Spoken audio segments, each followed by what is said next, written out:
साहेब तुम्हाला पटलं का हो?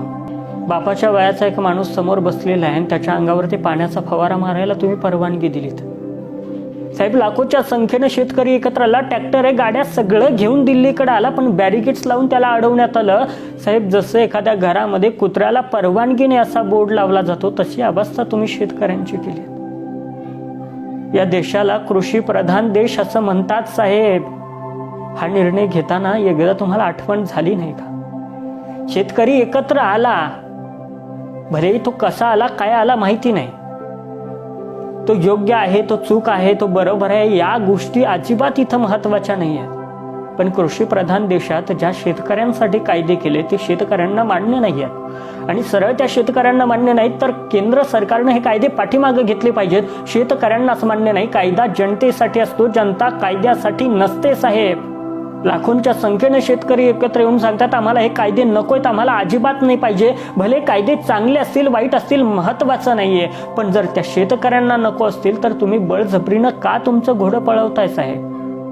साहेब एखाद्या पिकाला जर खुरप्याचा धक्का लागला ना तरी सुद्धा तासभर हळहळ करणारा आमचा शेतकरी बाप साहेब एवढा कठोर झालाय, याच्या पाठीमागं काहीतरी कारण असलंच पाहिजे।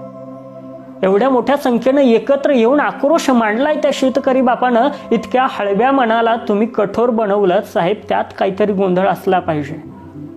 मी अनेकदा सांगत असतो शेतकरी मेहनतीच्या बाबतीत कमी पडलाच नाही, कारण की सकाळी 7-8 वाजल्यापासून तो शेतात आहे, संध्याकाळी 10-11 वाजेपर्यंत एवढंच काय, तर ज्यावेळेस लाईट येईल त्यावेळेस शेतकरी वावरात आहे। 1 वाजलेला असो 12 वाजलेला असो कधी शेतकरी वावरात आहे। शेतकरी मेहनतीच्या बाबतीत कमी पडलाच नाही साहेब। साहेब कमी पडलीत आपली धोरणं, मला बाकी काहीच म्हणायचं नाही, पण साहेब शेतकऱ्यांशी तुम्ही वागलात ते चुकीचं वागलात। बाकी काही नाही, पण शेताला लावलेल्या कुंपणावरती भरवसा असतो की हे कुंपण शेताचं रक्षण करेल, पण त्या कुंपणानं जर शेत खायला सुरुवात केली ना तर साहेब काहीच हातात शिल्लक राहणार नाही। त्यामुळं आता तरी जागा व्हा। शेतकरी देशाचा कणा आहे हे मान्य करा। मी जरी महाराष्ट्रातून असलो ना तरी सुद्धा शेतकरी ही माझी जात आहे आणि मी माझ्या जातीसोबत कायम उभा असणार। I support Indian farmer.